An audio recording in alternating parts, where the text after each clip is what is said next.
HIMARS is a very specific and advanced multiple launcher rocket system that is a MLRS that adds precision capability. They're basically truck-mounted rocket launchers. So Smersh is one of the top MLRS systems that Russia has developed. It is the closest comparable to HIMARS. There's important differences in the way that they're used, and there's important differences in their capabilities that we can get into. But I think that in some ways those are instructive to the ways the war is being carried out. Hi, I'm Sam Feldman. I am a defense editor with Insider, and I'm a U.S. Navy veteran and former ordnance officer. HIMARS generally fires three kinds of rockets: unitary warhead and area effects warhead. Those ranges are about 50 miles, and it's able to fire 6 of those at a time. There is also a way that instead of carrying six rockets, it carries one rocket. In this case, it's actually what's called tactical ballistic missile, known as ATACMS. And ATACMS has a 190-mile range. ATACMS is a much more expensive system. It's roughly $1.4 million per ATACMS, or the unitary warhead are just much cheaper. They're about $100,000 for each rocket. The BM-30 Smersh, with its unguided rockets, has a range of about 43 miles. With its upgraded rockets, which are called Tornado S rockets, they are navigation system aided. Those have a range of about 74 miles. That exceeds the range of the comparable HIMARS unitary and area effects warheads. HIMARS is a highly precise system. It essentially has a evaluated accuracy within about 2 meters. You could target it for the front of a Humvee and it might hit the rear door. The BM-30 Smersh, with its upgraded rockets, which are called Tornado S rockets, the Russian manufacturer Rostec says that it's much more accurate than previously inertial navigation system guided rockets. Can we quantify that? No. We are only seeing some of the usage in Ukraine. It seems to be fairly limited usage.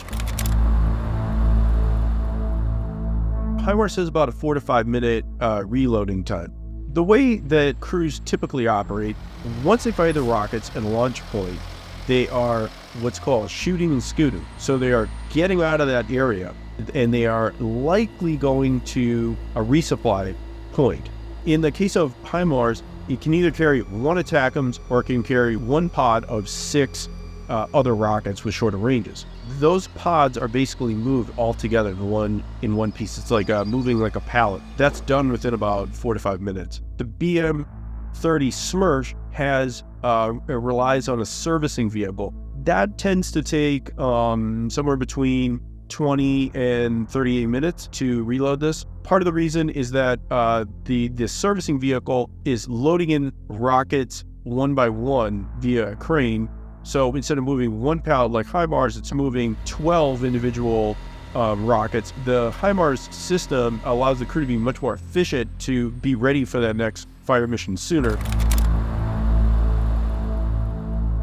The BM-30 Smersh has a top speed of about 37 miles per hour, and HIMARS has a speed of around 53 miles an hour. Part of the reason for that is that HIMARS is a lighter system. HIMARS only carries 6 rockets.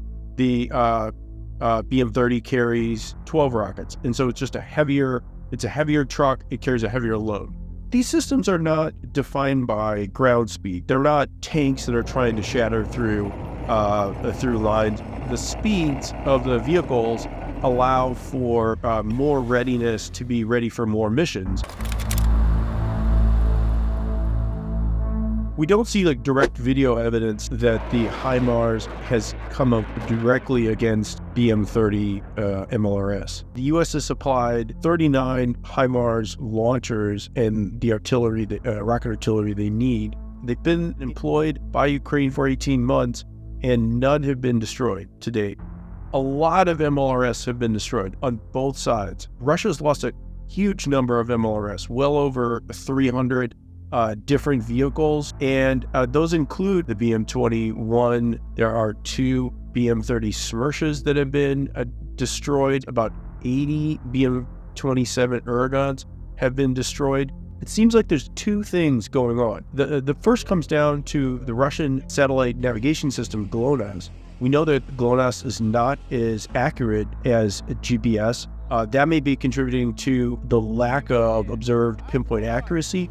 It also is likely a failure of intelligence. The system of Russian targeting seems not to range much deeper than the Ukrainian front lines. Instead, Russia's mainly used its rockets as area attack weapons. Researchers have found evidence that the Russians fired them at volume into Kharkiv, the country's second largest city. And this kind of encapsulates the Russian employment of MLRS. They use it primarily as an unguided brute force weapon. The Ukrainians are getting targets for HIMARS, sending it on fire missions that with the range, HIMARS can fire from a safe distance behind the front lines, and then it relocates, and the Russians haven't figured out an effective way to deal with that yet, and so essentially it's been operating with impunity. Don't expect HIMARS to be a wonder weapon any longer. There's growing signs that the Russians are jamming the GPS signals upon which HIMARS rounds depend for their pinpoint accuracy. The Ukrainians, with a much smaller artillery arsenal, depend on accuracy over the volume of fire that Russia can command. Another thing besides the uniform task, there are certain things that